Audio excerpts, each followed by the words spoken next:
Hello, everybody. This is Hybrid, and this is the discussion, episode 2. White Sheep will be joining us in a bit. He's running a little bit late, but we have a few guests with us, so I'll let them introduce themselves. I guess I'll go first. This is Armin from the Comic Book Cast, the host of that thing. That's me. I'm here. I'm Tom. I'm also on the Comic Book Cast, and yeah. I'm Joss from Nothing Big. Aaron? I'm Aaron, the random dude they found on the corner. Okay. That's what I thought. Alright, so if you couldn't tell by the image on the screen, if you're actually looking at it, the discussion topic is DC Comics Cinematic Universe. I would just like to say something, though. I find it ironic looking at your image that all three of those films are separate universes, and we're talking about a DC Cinematic Universe. Actually, well, see, I didn't do that on purpose because there's no way I could have done that on purpose because they're all different anyways. None of them are accompanied a shared universe. But obviously that would be a subtopic we talk about, the whole non-shared universe thing. And then also, I know it says Cinematic Universe, but due to the fact that DC's TV shows are now diverging off of the Cinematic Universe, with like Gotham supposedly being before Batman Begins, even though originally it was analysis between Dark Knight and Dark Knight Rises. Because of all those things, I will branch this out further to talk about the TV shows and the films. So, so Arrow and his shirtless people are all full game, I guess. Army is hunting season for you. Oh, good. I think the most of a shared universe that Arrow has is like Dimensions of Bloodhaven and stuff like that. Yeah. I wouldn't say Arrow is in any way a shared universe thing until season 2 when the Flash comes into it, I guess. Yeah. Do you think it could work, though, with inside that universe that they tried to establish in the first one? For Arrow? Or yeah. I think a shared universe could easily work. Like, Smallville did a shared universe. Oh, yeah. But although it was a shared universe within Smallville. Yeah, exactly. But yeah, it's not like it's shared with a second show, which is... Yeah, I think that's the problem. I don't think Arrow should branch out to another TV show, universe-wise. I think, if they want to have Flash cameo, even though of all the characters, I wouldn't want the Flash to cameo on Arrow, especially with the interpretation they're using of him. Yeah. The way I seem to be looking at it is the version of the Flash that's going to be in Arrow is basically like a backdoor pilot, like they did with the Batgirl pilot in the 60s, making it with Adam West and Burt Ward. It's I think they seem if he's popular on Arrow, then he gets his own show, and that's... as you're saying that, I think the problem that really arises here is when they first announced Arrow, they were like, it's a realistic world, no powers ever. And I grew to accept that through season 1 because it's so grounded. Here they announced season 2, it's going to have the Flash, it's going to have more superpowers. They're like, oh, well, it's a natural progression. I'm like, it can't possibly be. So it's like they jumped the shark a little bit too quickly. Right. And I think what my real problem is, they have it announced that the Flash could potentially spin off into a series. It's not going to be on CW unless they win the bidding war. Because when the Flash goes into production, just like Gotham PD, just like Hellblazer, all these characters, it goes into a bidding war where studios bid for it. You could potentially see the Flash spin off of Arrow.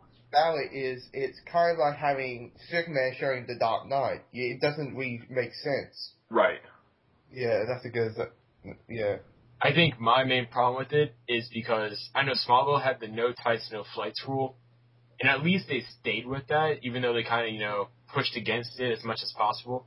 I think Tom Welling is the reason they had to stay with that. Yeah, he wasn't supportive of, he didn't want to wear it. Even at the finale, he didn't wear it. It was CG. But I think with Arrow, if they were to introduce any characters, I would have loved it to be the rumor of, like, Nightwing or something instead of the Flash, because the Flash totally does go against, you make a good point, it's not a natural progression in any way to go from no heroes, then all of a sudden, like, with powers at least, then to, like, superpowered individuals. It kind of it goes literally against the whole thing and the whole feel of the show. And, when you're talking about the Flash, why would you do the Flash when Ollie's best friend is Hal Jordan? Like, the Flash and Green Arrow don't have much in common. They barely ever cross or team up, so I really don't see, like, where they're coming at, with this decision. I'm glad that you mentioned Nightwing as well with the Bloodhaven thing, because that's a cameo from season 2 that would have made sense considering how many 4 times. Yeah. Like, I wouldn't be surprised. I think they wanted to make Nightwing, and Warner Brothers stepped in and said, "No, you've got to use the Flash." I don't think you can really expect anything. I really don't like the Flash. Like, I mean, I love the character of the Flash. Wally West is my favorite Flash. I don't care what anyone else says. I grew up with him being the Flash, just like I grew up with Tim Drake being Robin. But putting the Flash in that show, I just don't like that. Because first off, like, yes, you can do super speed. You can pull it off cheaply. Smallville did it in a way where you don't hate it, but at the same time, you're just like, well, eh. And then... Well, Smallville did tend to overuse it after a while. But it's the version of Barry Allen I don't like. It's a really young one. They're going. It's basically kind of like the New 52 Barry Allen, just younger.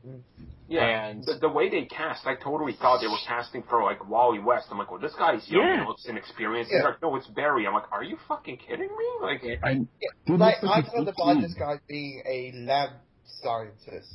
Just hear him. Like, honestly, he's an intern. The Flash, if he was to be in anything, he should just have his own, like, I know they announced he's going to have his own show, but that works for him because he has a really rich rogues gallery. The fact that he does work for the police department as a forensic scientist, that can open up a lot of episodes where you don't have to have a freak of the week.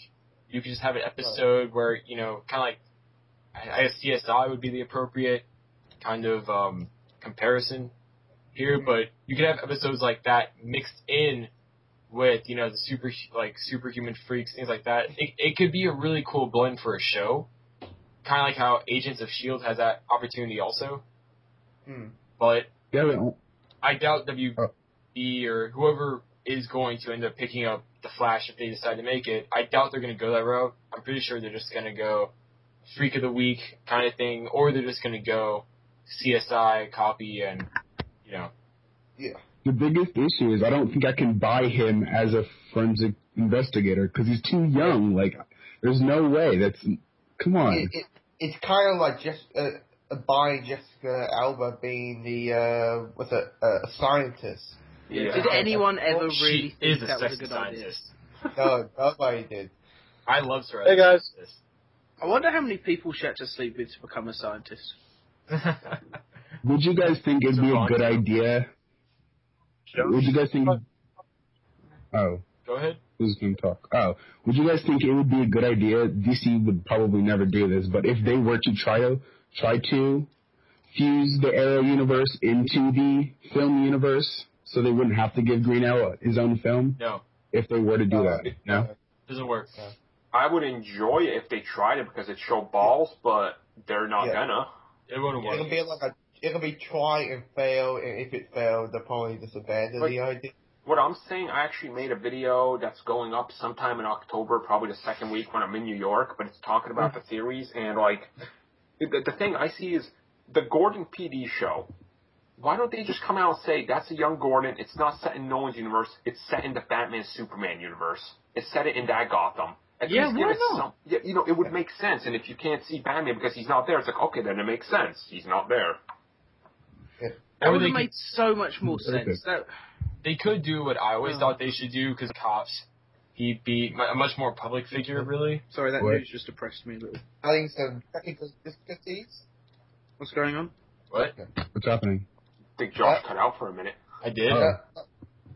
No, I'm here. Is everybody... wait, alright. Doesn't matter. Alright, so can everybody hear each other? Let's do a check. You know what they say about when it suddenly all goes silent, it means an angel flew into the room. Which is interesting, because it means the angels are now on Skype. CJ? Yeah, CJ. He just got on Skype. Angels take Skype. Yeah. Okay. And that's back on. At least we can't see them. CJ, are you an angel? Are you an angel? Yes, I heard the Deep Space Pirates talk about them. I'm not editing any of this, so. Are you an angel? I don't know if you guys. Are you on your phone again? Are you driving? I'm on. Yeah. If you die, I'm not being held responsible.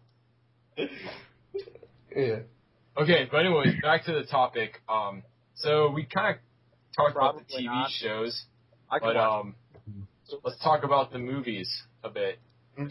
Actually, real quick, yes, I think that the Arrow universe should be added if it's not already the plan to add them. So it's like you see, like, yeah, season 4 or 5, like Ben Affleck just shows up in Arrow. well, that goes budget. Casey Affleck, maybe. Anyway, Casey Affleck is. They should do a young Jim Gordon with Casey Affleck as young Bruce Wayne. He does kind of look like a younger Ben Affleck, even though he is getting older. Yeah. Yeah. I wonder how young they're going to try to go, though, with it. Alright, so...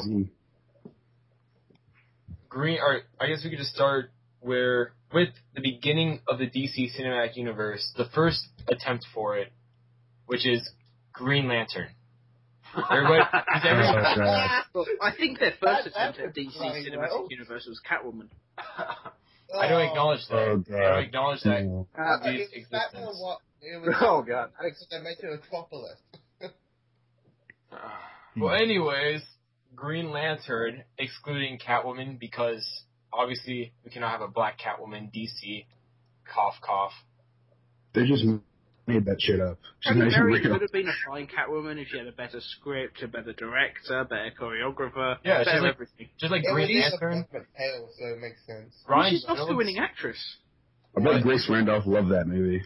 She was a better soul than Catwoman. Let's put that out. Yeah. She's got even a better bongo. Alright, so are we still on Green Lantern? We're about to start on Green Lantern. I dropped out for a second because. Well, I think you guys kind of touched upon it with Catwoman. It's Halle Berry. Obviously, everyone wants to blame the lead actor or actress for movie's failure. It's just natural, or director. But I think everything can be blamed.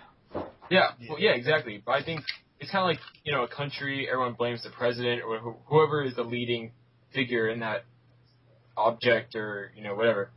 But I think for Green Lantern, a lot of people gave Ryan Reynolds a lot of crap. Like, yes, he didn't give the best performance, but the writing and the script wasn't that great either. The thing you gotta... Yeah. Everybody gotta... Also, they tried to make... I'll continue, sorry. The problem with the Green Lantern movie is they're taking the same formula that was using at the time 9 years ago with the first Spider-Man movie. They used that same formula that is completely outdated. I agree, and they took that formula and then tried to write the character like he was Tony Stark, and he just didn't. Yeah. It didn't meld well. Like the personality they gave Hal Jordan and the formula they were trying to use just doesn't work. One thing that they commonly do in superhero movies that they try to do that I think failed really bad was try to give like a connection between the villain and the hero. Like they had a past or whatever, but like. It was very vague. It was kind of terrible. I mean, it took an hour and 10 minutes to get to that scene where they apparently know each other, and you're like, wait, what? You guys know each other? And then they're like, oh, thanks, Hector. Durr. Yeah, like honestly, I think they should have never been in space. I think, honestly, it's shameless plug in here. Check out Green Lantern Emerald Knight. But I think that's how they should have taken it. After he leaves to go to space, do not return. After he leaves for space, do not go back to Earth. Stay in space. Yeah. That's how a reboot needs to happen.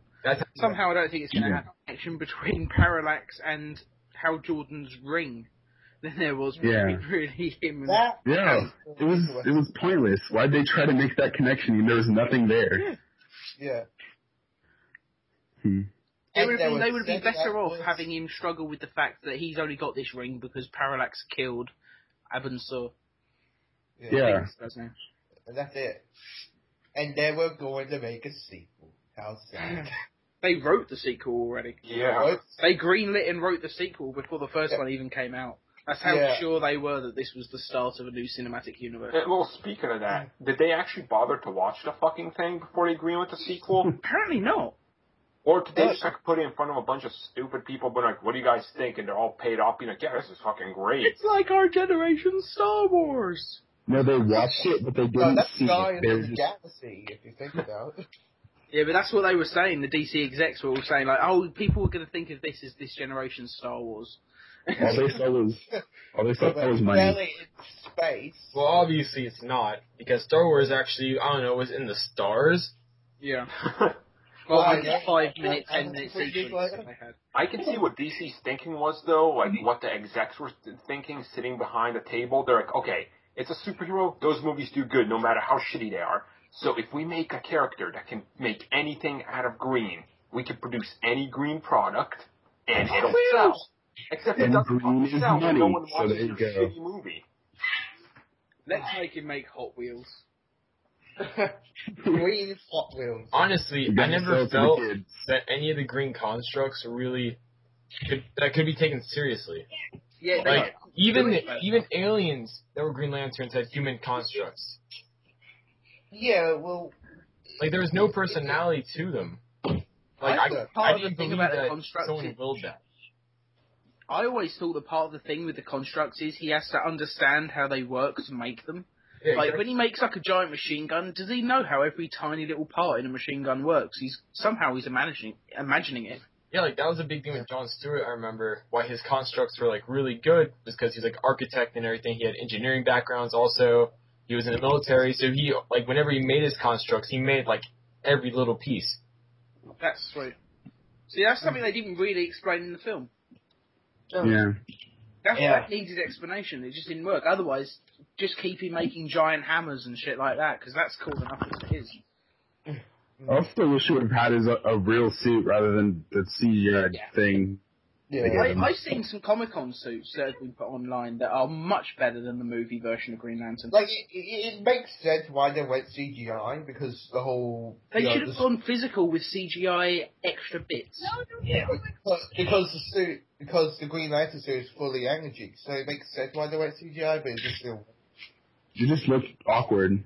Honestly, I wish they had him wear a suit, and then after that, touch upon it with CGI.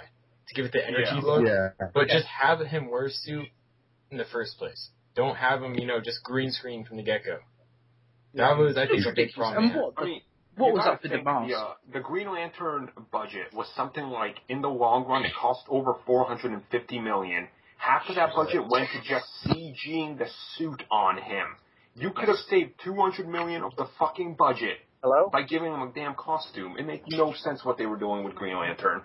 And not only that, 2 months before the release of the movie, they asked for another $35,000 or $35 million to finish the effects because they weren't finished. And the reshoots, I heard. Yeah. Do you guys know if they were going to try to make Jonah Hex in the same universe? Or no? Oh, shit, yeah. When I first saw the movie Jonah Hex, I didn't think it had any relation to the character. Because I was like, this is like nothing like the character. I've heard that before. Someone actually asked me once, like, is Jonah Hex an original comic character, or is it like an actual Western famous character like Billy the Kid or something? Like, the movie's it confused people so much, they thought it was, like, based on a real story or something. Yeah. You'd be surprised what people don't know. Like, most people don't know that Blade's a comic character. Yeah. That movie is as much Jonah Hex as Abraham Lincoln Vampire Hunter is a true biography. So, I think moving on from Green Lantern, just to keep, the pace of this, real quick, ripping on Green Lantern too much. Hello? Hey, White Sheep, how's it going? Yeah, no, so out of Iron Man and Green Lantern, which one do you think ought to have a more CGI costume? Yeah, seriously. Well, Iron Man's already got tons of CGI. Yeah, but they did it right. Iron Man did it right, though. Iron Man did practical suit and then CGI touch-up. Wearing pieces of the suit, and then they did CGI, like add-ons. It's just because, Green Lantern was just like, he might as well have been just wearing, like, just a green spandex suit, and it just... Well, he could have worn most of the suit. Yeah, no, the trackers off him. You could do the Iron Man method of having, like, half suit, half CGI. That would be more better. Half physical, half CGI would have been great. I mean, look at Dr. Octopus in Spider-Man 2. Like, the reason that works well is because it has this massive CGI element, which was revolutionary for the time. Half It's physical and half physical props as well. CGI. Get him off down. It should have been at least like 90% physical. So Nolan Batman. Everybody's favorite topic. Okay. Let me start this with saying it. I love Batman Begins. I think it's absolutely one of the best 2 comic book movies ever made, only being topped by Avengers. I think Batman Begins is number 2. It's definitely one of the best origin stories ever told. The Dark Knight is a phenomenal movie in every single way, and The Dark Knight Rises is a travesty that completely shits on the last 2 movies. Yeah. So Batman Begins I could easily watch every week. Yeah. Yeah. I could watch it tonight, actually. I think I'm going to watch it tonight. So, honestly, I think they did a great job with Batman Begins and Dark Knight. And Dark Knight Rises had potential, but they just screwed it up by a lot of plot holes and continuity errors. And also, I think their biggest mistake was introducing that nuke subplot. Yeah. I think that screwed up, because honestly, when I think about Batman, I think about, him stopping, petty crime, petty criminals, maybe a few supervillains within reason, but never single-handedly stopping a nuke. That's something you see in Justice League movie. I think that was a bit running too along much. a dock holding a bomb, trying to throw it into the water without hurting any ducks, I can imagine, but... Yeah. Well, I think the thing, that hurt the Nolan franchise for me and a lot of fans that love the first 2, they sold us on Batman Begins in a realistic world, and give or take a little bit of fantasy, backdrop, it worked. The Dark Knight took in such a realistic tone that you're like, okay, this shit is so realistic, like, you can't possibly add comic book elements. Yeah. And literally 3 years later, they come out with The Dark Knight Rises. Okay, crazy nuke plot, serum, climbing out of a hole, healing backs, broken ankles or kneecaps, all this, and you're just like, this is all comic book crap that doesn't work anymore. But none of the comic book stuff that you'd actually want to see either. Yeah, exactly. Like, here's the issue. If you want to put the comic movies in. The central problem of Dark Knight Rises is it went way too complex. It's like when you think about it, it just went too big. It's like they had too many ideas and wanted to fit them all in. I get it. Is like like too many characters, too many plot points. I, in my mind, believe that that's the downfall for a lot of. I honestly believe that the whole fault of The Dark Knight Rises, and this isn't, going, oh, this is it. They obviously intended to use Heath Ledger in a larger role for the 3rd movie. Yeah. He died, you can just tell it would have been Judge Joker. They had to scrap every single thing that they were doing and redo it with Bane and everything. I think that really hurt the movie. Like, they were lost what they were going to do. Yeah. That's probably the only reason he made Inception was because he didn't know how to make the next movie at that point. Yeah. His plan had been disrupted. Yeah. Another... Harley. kind of... Going back to what Armin said in the beginning, I agree. One of the Nolan movies is in my top 3 for comic book movies of all time. It's for me though, it's Dark Knight, Avengers, and First Class, and that's the top 3. Wow. But Batman Begins is that. Batman Begins is somewhere around 5th or 6th. But to me, I don't feel like Batman. I don't feel that The Dark Knight was like. I just don't feel like it was a comic book movie. Like, if you picked it up and it was Batman, you're just like, well, that's not even a Batman movie at this point anymore, It's Disney Bruce Wayne movie. It's like a movie about a guy that read Batman and became Batman. Yeah. It's like Kick-Ass version of Batman, like set in the real world, but even without some of their Disney elements. Yeah, the big... I don't know, maybe because that movie really showed me that the genre had come really, really far. It was... Honestly, I think my big problem with I don't think Nolan filmed really did that.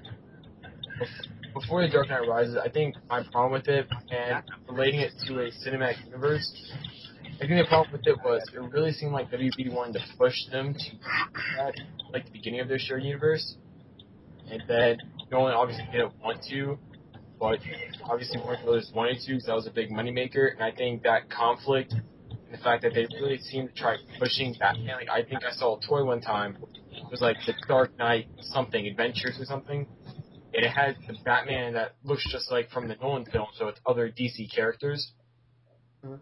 I don't know if anyone else had that problem also.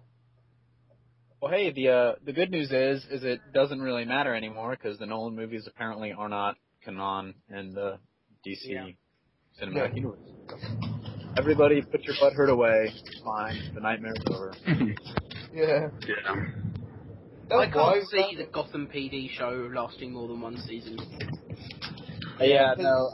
It's kind of like who really cares about the people behind the scenes. People want to see Batman and Robin, all those. I care about Gordon. Yeah, well, whatever DC executives are in charge of this shit are just so deluded at this point. Yeah. If it gets good ratings, the whole reason they waited to stop the PD show. The only way that the ratings I think they were like, holy shit, good is if Chris Nolan directs. Then he might. I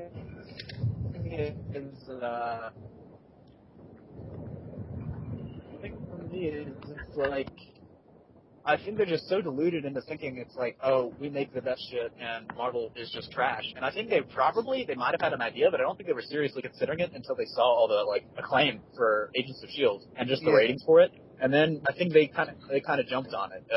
But honestly, for some reason, I just have this sinking feeling that Tommy Wiseau is a DC executive, and he anybody know Wiseau? The Room?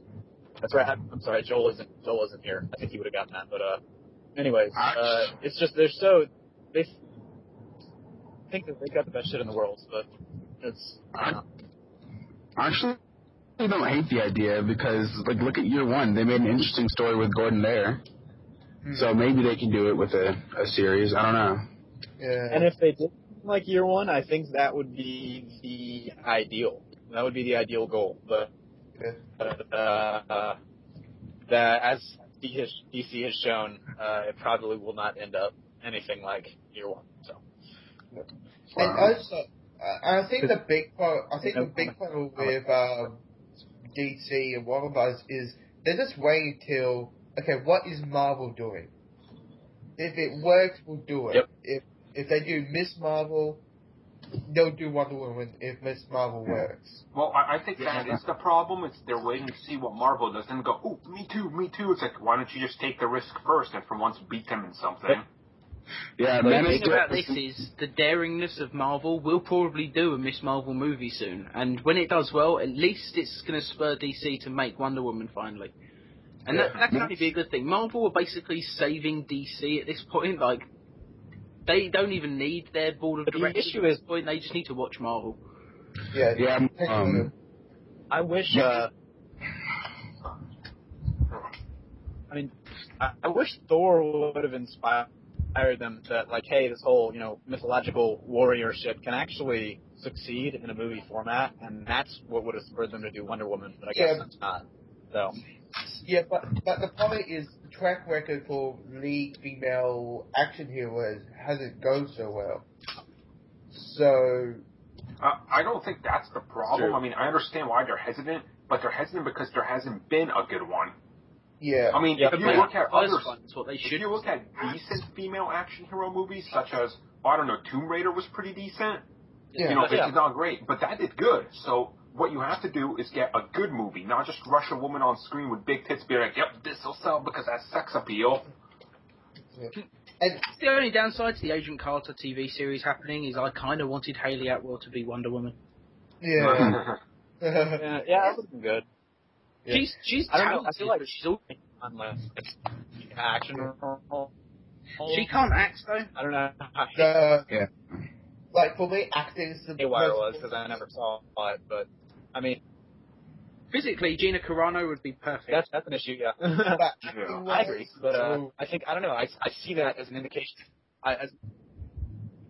I see that as an indicator that people are looking into at least the whole female lead for. I am going to tell you this right now. I guarantee you, within the next 5 years, you're going to get Sif and the Warriors 3 before you ever get Wonder Woman. Unfortunately. I mean, Sif is getting such a push. She's getting her own posters and everything. So, yeah. Yeah, DC won't give Wonder Woman a movie until Marvel gets one of their female characters a movie. Yeah. I was hoping originally that it was a sign when Amazon didn't get picked up by CW that they were going to make a Wonder Woman movie instead, but now I just think they can't do it on TV or movies at this point. Yeah. Yeah, guys, Man of Steel wasn't an accurate representation of... Oh, Man of Steel wasn't an accurate representation of Superman, but it was an accurate representation of how DC does their movies, because Superman was very reactionary. So... have a reactionary Superman. That's how they do their movies. Do you know what I think killed the Wonder Woman movie possibility for me personally? The NBC pilot. When they made the TV show. I think that was so bad that it scared Warner Brothers away from making Well, I said it on the podcast we had. I'll say it here again. I guarantee you that Vicky Vale is going to be the cover name in Batman vs. Superman, and at the end she's going to reveal that she's Diana. Diana Twitch, yeah. God, that'd be terrible. And also, I want to add something more of the whole not made good, female superhero leads. Is this you have Catwoman? Okay, we all know that's bad, but with Elektra, it was a spin-off of a movie that a lot of people hated. So it didn't really kind of make sense why you spin off a movie that Daredevil that was already hated in the first place. As I said, it has to be all about word of mouth if the movie's good or not. It's not, okay, you just slap a girl in armor and, there we go. I like that you brought that up because, I like to keep up with movie stats, Box Office Mojo, and I have a few professional accounts where I'm allowed to look at, other stuff that people aren't allowed to unless, you work for the press, which I technically do because they accepted me. And looking at it, Batman versus Superman is tracking at a 59% negative. That's after Man of Steel. That is terrible. And not only is it because of Ben Affleck, it's because of the huge reaction that they got to Man of Steel. That's terrible news. And when I go and I look at something like Amazing Spider-Man 2 and even Days of Future Past, those are tracking over 80% in the positives. So the majority isn't actually interested into seeing a sequel to Man of Steel have Batman shoved in there, which is fucking, what was their idea of doing that? I think if it was just the sequel to Man of Steel, if it was just Superman, I think it would still have a higher rating than that. I do too. Yeah. It's quite interesting due to the fact that, it's Batman. It's Batman and Superman. It's the same film. It's quite interesting that it's getting a negative, not a positive response. My guess is I think people's views might change once the trailer comes around, but I don't know. Yeah, let's face it, as comic fans, who hasn't dreamed of seeing a Batman-Superman movie since they were a very, very small child? I would agree with you. I remember if we, The Dark Knight Returns, to see them fighting on the big screen, it'll be like, every single comic book reader will kind of wet in their pants at the moment they see Batman Superman punching Batman. Yeah. The thing is, just remember this whole idea, I think, because everyone had been talking about a Batman vs. Superman movie since I Am Legend came out, and they had that fake poster in New York. But so the thing for me is, I'm gonna break down for you why it's tracking at a 59% negative. Well, I know Ben Affleck is a huge part. So no, here's the thing. Batman Superman's earlier than I Am Legends. I mean, they were going to the original sequel to Batman and Robin. George Clooney said he would only do the movie if Superman was the villain, and they were going to do it for a while. Yeah. Okay. So besides, they were even going to do way before between Batman 1 and Batman Begins, where they were doing a Batman versus Superman film where. Let me break that down for you. Hello? It's because it's a very simple math. You take people that hate Man of Steel, and you add that number to the number of people who hate Ben Affleck. Bam. There you go. That's yeah, exactly. It is as simple as that. He's a good actor. That's the pain. People are so up to the part of like, okay, he did Juno, he did Jersey Girl, he did Daredevil. But he also, in the last couple of years, he's done great films, Homeland, Argo, The Town. The Town is a fucking masterpiece. Like, I haven't seen The Town yet, but I got told it was a great movie. Well, so, honestly, Batman vs. People see him in the suit, they'll calm down. Well, no, I think the problem that this movie is having, for comic book fans like me, for example, I'm not that excited to see it per se, because there's been so many animated movies of Batman vs. Superman and Batman Superman.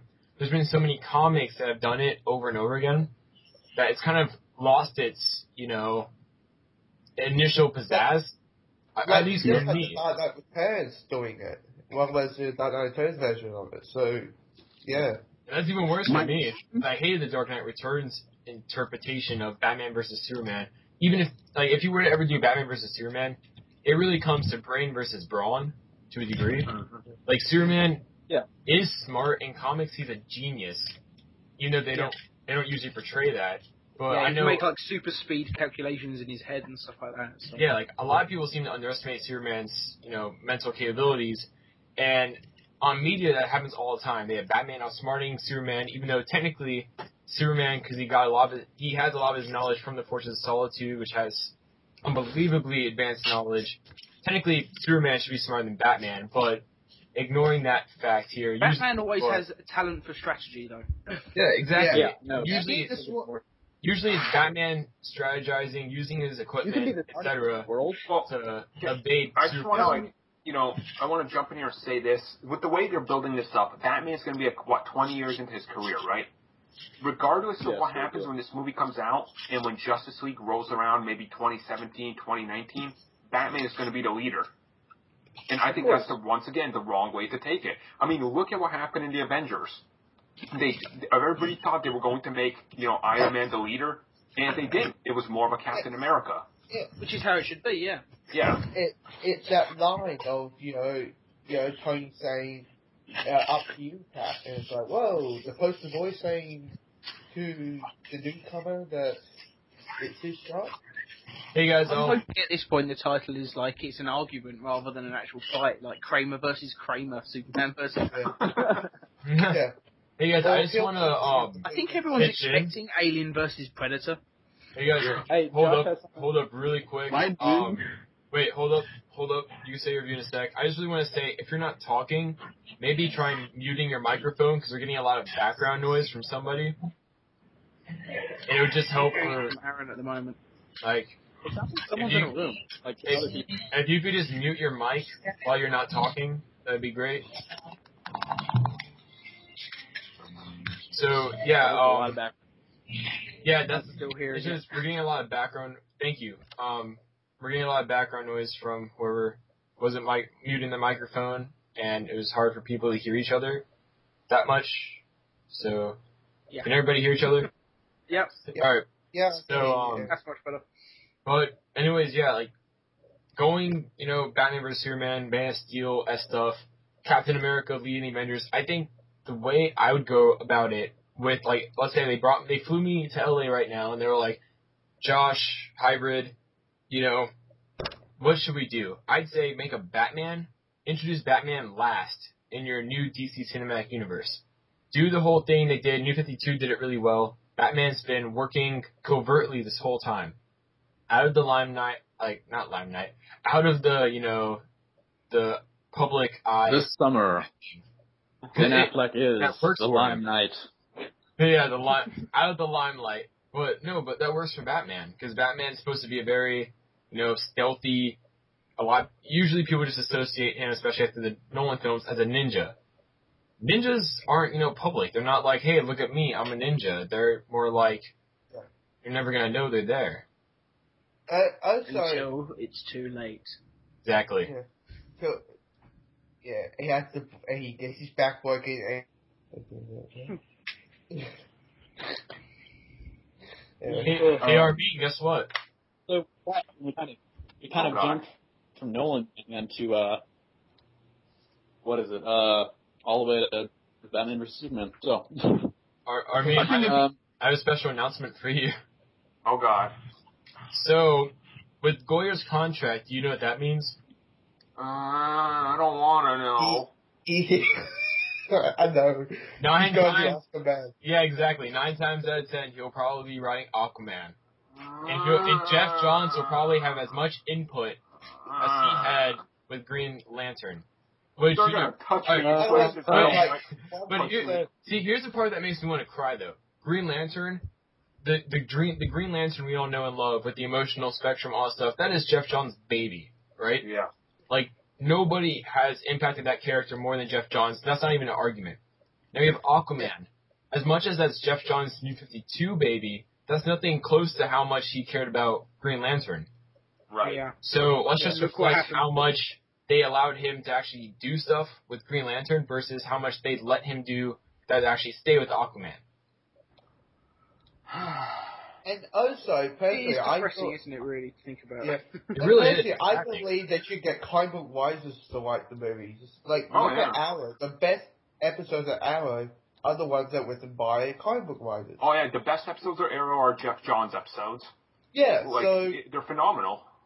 Yeah, like, with the Huntress and with the Dead to White, those two are great. So I always like, hey, let's have, like, example, Jeff Johns doing Justice League, let's have, like, Gail Simone doing Wonder Woman, Zack Snyder doing Batman, so we have, like, the comic book version of these characters is, I would say, is knowable for the general public audience. Yeah. Like who cares? It's like who cares about? Here's my issue. Like everybody obviously knows, I love Aquaman to death. Favorite comic book character. And what's unfortunate is the moment that character comes onto film or shows up onto film, the first scene is going to be who's the lame fish stick joke, and from that moment on, that's going to be the rest of the movie. Because first impression is the most important thing, and it's just going to be wasted. Well, they could do what they did in the New 52 with Justice League, where I think it was Green Lantern make a little joke and Aquaman did something really cool and shut it up. So right. They could, but this is, guys that think they're funny when they're not writing the movie, so I expect nothing of the sorts. Yeah. Quick announcement from Warner Brothers: Seth MacFarlane hired to write the Aquaman movie. He'll be co-writing with Seth Green. I actually believed you for a second. I was like, voice all characters.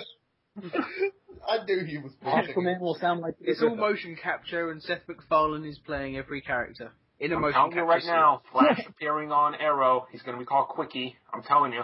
So I just thought about that. I want him to be called the Scarlet Speedster. I think that would be such a cool name for a Flash TV show or movie. Hey guys, tell me what you think. Alright, so I just thought about the fact that, the Marvel Cinematic Universe really embraces its fantasy elements. I think that, and obviously they things like Thor, for example, they tried making it sci-fi, not as much fantasy as it, would be comic-wise.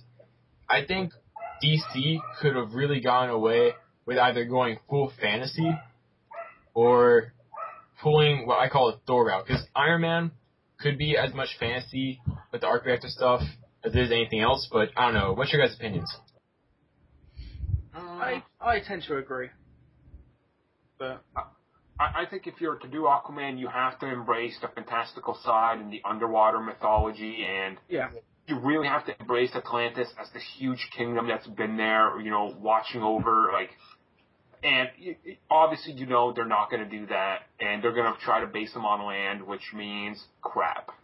Yeah. The good thing about the Aquaman comics at the moment is they know when to make the jokes, like, at the Aquaman's expense, like in that one issue where it's like it's one of the war issues, and Gotham is like flooded, and you see Detective Bullock, and he says, "Where is Aquaman from?" And he goes, "Atlantis." He's like, "Really? Is Mad Hatter from Wonderland too?" Right. Like, that's how you make an Aquaman joke, and you make it good. Like, well, yeah. Like I Batman being the villain, just about he doing the Tower of Babel storyline for the first movie. It has the whole thing of he's the world's greatest detective. He knows, So making your, example, your poster boy being the actual villain of the movie, because that kind of work for your film.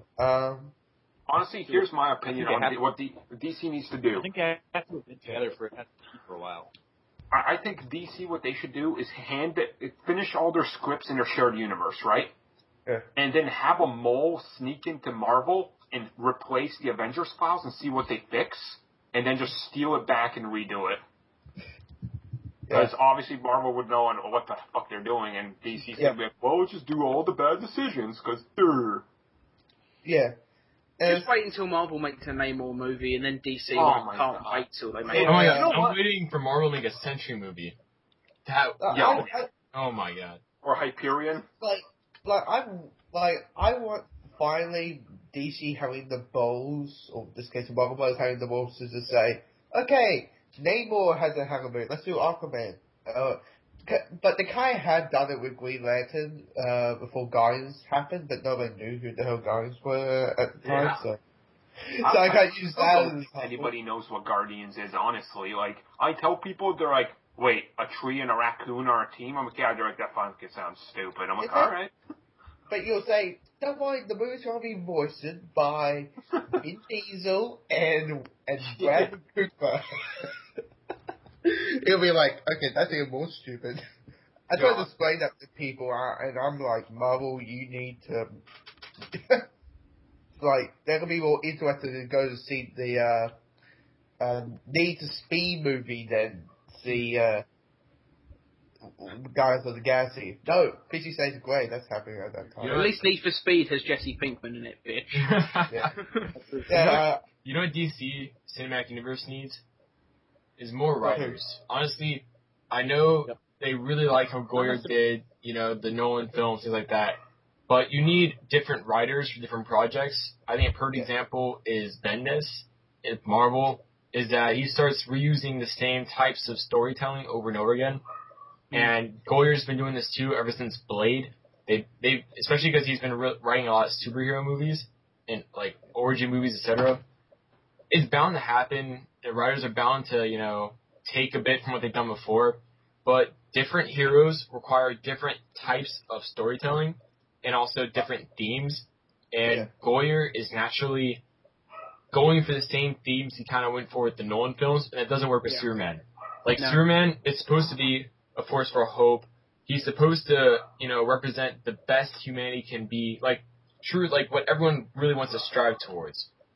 They touched upon it in one of the teasers with Jor-El, I think it was Jor-El, something like they said, he should be or could be something like humans strive towards, an ideal to strive towards, hope, and Man of Steel had none of that. That's because he was told that by Jor-El literally 12 hours before Zod attacked her. So he didn't have a lot of time. I'm not regarding the whole aspect of that. I'm still, the internet seems to be you love Man of Steel or you hate it. I'm right in the middle. I don't love it. I don't hate it. Absolutely. Yeah, but the thing is, I like it. Right. Yeah, the way they sold me on the movie was not the way it presented itself. Like, when you go watch the trailers up until the Nokia one, which came out only a week before the movie, it's this slow, methodic, coming of age, you're going to care about this character, everything is emotional. And when I saw the movie, I'm like, well, I didn't feel any of this. Although, when we only had those slow trailers, everyone was saying, man, this is so boring. Right. Honestly, they two different extremes. They should have advertised in the middle. Yeah, exactly. For me personally, what I really would have loved to see, first off, is, first off, the only reason I liked the movie in any way was because of the way they handled Krypton, and they actually made it sci-fi and an alien race. That's the only reason I liked them. You take out the fact that they actually acknowledged Krypton as an alien civilization. That's really the only reason I liked Man of Steel to some degree versus any other Superman movie, because they didn't really have that, and I've always been waiting for DC to really say, hey, Superman is not a god, he's an alien from a different planet. Yeah. That's one thing I liked about the first Christopher Reeve movie, and to some extent the second. At least they showed Krypton was an alien planet, although obviously I didn't have the budget to do what we have now. Yeah, well, at least I think most of their budget on Marlon Brando. But Marlon Brando and getting Chris Reeve to fly, that's where their budget went. I think, and Armin, this is a lot, you didn't say this directly, but what you said kind of inspired me to think this. I think it could have been something as simple as, you know, to have another alternative to, like, doing something with Zod, but have something early from his childhood with those flashbacks where it's like they have, like, a sick cow or something, and him and Jonathan have to put the cow down. Something like that. That was like, Max. or, you know, at least if, you know, let's say they still kill Zod, it'd be much more emotionally impactful if something like that happened. Like, you know, there's a dead cow on the Kent farm, flashback to his childhood, him and Jonathan Kent, you know, have to put it down, and at that moment, Jonathan Kent kind of puts the morals of him, like, you know, killing isn't right. You just don't go outright killing living things, but put it if down you have to, as a last resort, you know. Right. And like if they had something like that, and then Superman ended up killing Zod the way it happened and stuff like that, I would have been much more emotionally invested, I think, in the death of the character. And, like, what happened really was. You know how in Man of Steel, a lot of people had the problem of the structure of Metropolis? Okay, picture when they do the big city fight in the in a Justice League film. There will be no city to no country left on. Forget the city. I like that you brought the destruction up because this is one of the issues I had thinking about the movie after a few weeks. Avengers in Marvel Universe is clearly grounded in an alternate take of our universe, a very alternate one, right? Man of Steel, they try to base it in our exact universe. And that's where the problems came, because they're like, oh, Superman's been traveling doing all this stuff, and they're drawing parallels to 9/11 and all these terrorist things happening. I'm like, well, where was he during 9/11 then? Yeah. You know, what was he doing during 9/11? That's my problem with Man of Steel. But I'm that's why Batman wants to kill him. People always think I say the movie's a piece of shit. I'm like, I'm still giving it a 7. I enjoyed it. I watch it. But it's like... You just have problems. It has problems, that's right. Well, here's the big problem. Well, a big problem I had with the, you know, battle at Metropolis destruction thing, in Avengers, there's a reason the fight happened in New York. The Stark Tower was there. They gave an explanation for the fight being, you know, centered there. But in Man of Steel, there's no reason for it to have to be in Metropolis. So Superman wasn't Superman yet. He wasn't stationed in Metropolis. It wasn't like in comics where he's there. When you say this, though, for Superman's credit, like in the movie, he'd been Superman. Okay, he'd only been flying like 12 hours at this point. But the one thing I'll say is Zod was a lot more experienced a fighter. Like, that fight was going to happen where Zod wanted, not where Superman wanted. He had no choice where that fight happened. Except a few times where he did push him through a building, in which case there was no excuse. Right, and the thing you're saying there is, like, people are like, you know, he's only been Superman for 12 hours. Yeah, that's true, he's only flawed.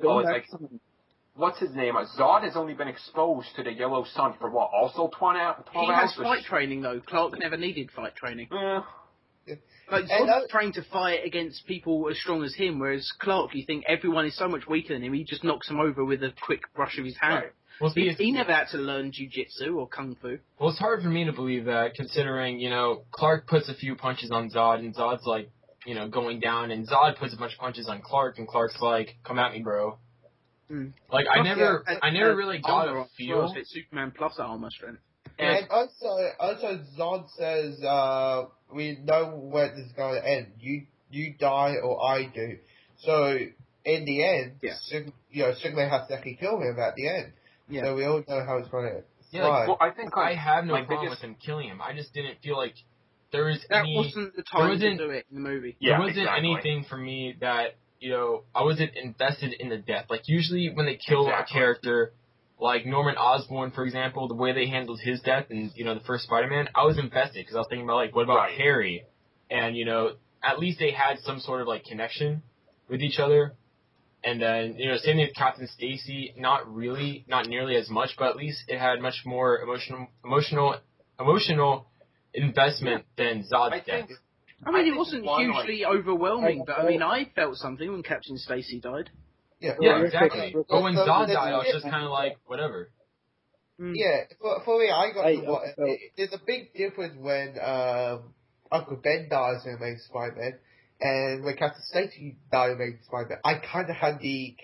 I gotta go, so I need to wrap up my final thoughts in just 15 seconds. Basically, going back to something that was said probably 5 minutes ago now, the whole thing about Clark being the ideal that they strive for. I think that ties in really well with the destruction of Metropolis as an avenue for Lex Luthor to come in, because, I mean, obviously Lex Luthor doesn't think he's the ideal, and he thinks Superman represents clearly, as they say, and I think it's Red Sun, he's the end of human ambition, essentially. If this guy is, if we can't even ever get on his level, then that's humans will just never try. But, and I think I would love for that to be where Bryan Cranston comes in, and real quick, to fix that negative 59%, you bet on a winning horse, and you ride the Bryan Cranston train all the way to I guess box office success. Just be like, it's Walter White. He's in charge of big business. Talking of Bryan Cranston and Walter White, would anyone else want to see Vince Gilligan write and direct a DC movie? Oh God. I would love that. He did X-Files before he did Breaking Bad. He directs The Punisher for Marvel. But we haven't touched upon this yet, but I want. All right, Josh, can I say goodbye? Yes, say goodbye, White Sheep. Bye, CJ. I gotta go, guys. Pleasure speaking to you as always. Later, dude. See ya. Hybrid, hopefully you can corral this without me. But, yeah. Well, we're going to have to end it soon, so it won't be too long. Well, I just want to say, one thing when it comes into the destruction of Metropolis, I think there would have been one way. It would have been a 10-second scene, just like the Avengers had, to save all the destruction. Now, this, of course, begins when the Chitauri invasion starts. What's the first thing Captain America does? He lands on a car, looks at the cops, tells them what buildings to evacuate, and tells all the Avengers to go into those blocks. That if Superman would have just had that moment where he stops all the cops and he says, evacuate all of this, this is where the battle's going to take place, and I'm going to try to keep it there. I would have been like, okay, they're trying, but it was so senseless of action. I'm just like, Yeah, honestly. Like, it goes like a bay. Yeah, right, exactly. Yeah, and we haven't touched this, but as far as I know, Del Toro still wants to do his Justice League Dark film. That's still on the table. I'm kind of worried about that. If DC's trying to do a cinematic universe, how they're going to try fitting that in? Because that's... Marvel's got a cinematic universe, we'll have two. Well, they're probably going to do what Marvel's doing with Ant-Man. Originally, Ant-Man script wasn't written for the cinematic universe, so they had to rewrite it to fit in the Marvel cinematic universe. For Justice League Dark, they probably had to do the same thing, but fit it into the DC cinematic universe with Justice League Dark, probably. Like, they had to mention about Superman, Wonder Woman, Green Lantern, whatever happened. Well... And also, now we have a more, I'll say, experienced and a more wiser Batman. How do you think we're going to see the other villains? Because they probably have kind of killed mostly, I'd say 50% of the villains. And how different from the Nolan verse is this Batman going to be is the question I'm wondering at the moment. Yeah, what kind of villains can this Batman have faced? Has he fought Killer Croc? That's a good question. Well, I just thought of it a couple of days ago about him just throwing them into Arkham. And that's it. No, I don't. See, the problem with this is that Armin touched upon this in his video he made. Having a Batman really far in his career, it's a good thing in a sense, but it's also a bad thing where you question, what has he done? What experience does he really have? Etc. You want to know about him, which is why the way Marvel handled it with the solo films building up works, because you can have a Thor who's already dealt with Loki before, who's already dealt with Frost Giants. You can have a Captain America that's already fought in World War II. You can have an Iron Man that's already dealt with a few villains, ranging from people like Justin Hammer to Ivan Vanko to Obadiah Stane. You can have all those things. You have that character that people want, but at the same time, you have the stuff in there to support the way the character is. I know I kind of explained it complicated but yeah. One good thing about Batman being aged and experienced, I should say, is at least immediately, though, it establishes this isn't a Batman that fucks off for 8 years and then goes to France after a week as Batman. Now, do you think at least it establishes this is a different Batman. But the pain about prequels is you know what's going to happen. If they put Ben Affleck in makeup slightly to make him look a little bit older than he is in Batman vs Superman, he can then, without makeup, be the younger one in a next movie. Yeah, I'd be okay with that. But kind of like what they did, what Fox did in X-Men 3. That didn't go work, but kind of, kind of works. Like a young. You could make him look older for one movie, and then him just on a normal day is the prequel mode. Yeah. It'd be a lot easier to do the prequels. It's easier to make someone look older than it is to make them look younger, that's for sure. That's true. And honestly, I think we're probably going to have to wrap this up soon, just like time-wise, and the fact that a few people have already left. So, I think overall opinions on DC Cinematic Universe, I think with Man of Steel, since it's only one movie in, they have a potential to make a good universe, but I think they need to take their time. We've covered a lot of issues DC's had, but I think we've really skipped over some positives to a degree.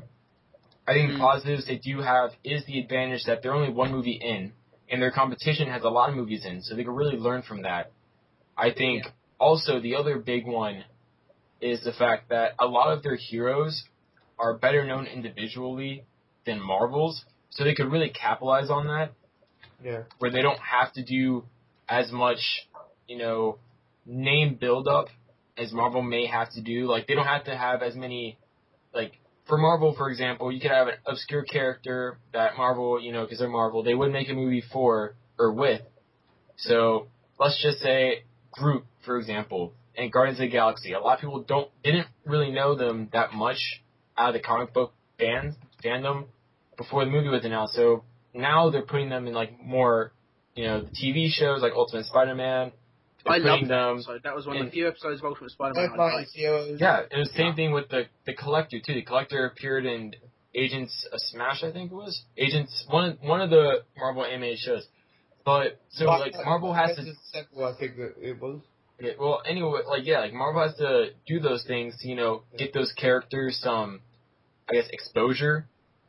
So they're not totally, blank and people have no idea, but DC doesn't have that problem, and that's an advantage they could use. So I think those are the two positives when it comes to the DC Cinematic Universe. Obviously, there's a lot of negatives we've covered. I'm not going to go over them anymore, but I think my recommendation, my tip to DC, Warner Brothers, would be take your time, don't be afraid to take chances, and use the characters that they have some of the richest history of any characters. Like, a lot of them have been around since, That's why we're so furious. They've got the most potential. Decades. They have decades of history to take from. And they really need to do that. That's what I think they should do. They really need to look at that, look at the defining things on those characters, defining comics, defining moments, and take from that and, really look at the core of who is this character. Like Superman, the core of that, he's hope. He is what the best humanity can be. He is the ultimate optimist. Take that, take the core of characters and bring them, translate them. It could be really beautiful if they really take their time with it and really care about the characters. Like, get different writers that actually care about the characters, because you could have one writer that's good overall and is really good with one character, but for a bunch of different characters, you might not be able to have that same, beautiful click. So, now you guys, I don't know what order you guys want to go through, but, just overall thoughts. I don't think I need to sign off. I think you just said it pretty well, to be honest. Yeah. Yeah. Like, I kind of thinking DC and Warner Brothers do not need to do what Marvel's done, because people know who Batman is, people know who Superman is, people kind of have an idea who Wonder Woman is, and Flash and Green Lantern.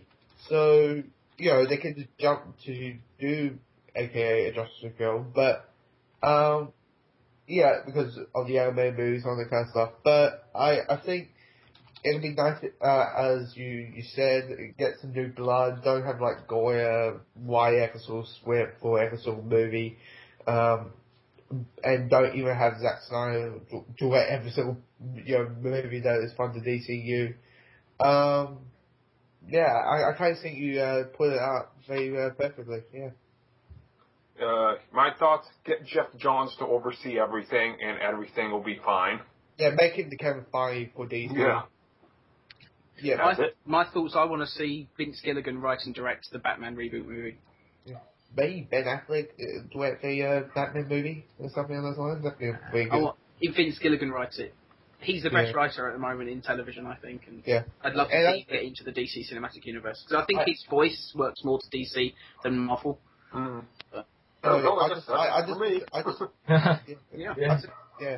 Thanks guys for being on this. Thank you to the people originally on this also that ended up leaving.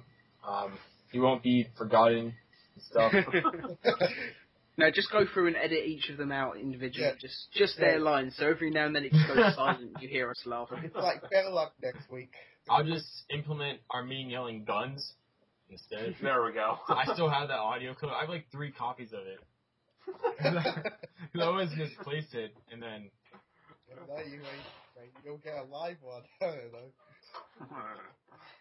Alright, sweet. Alright. Talk to you guys soon. There we go, yeah. Alright, bye.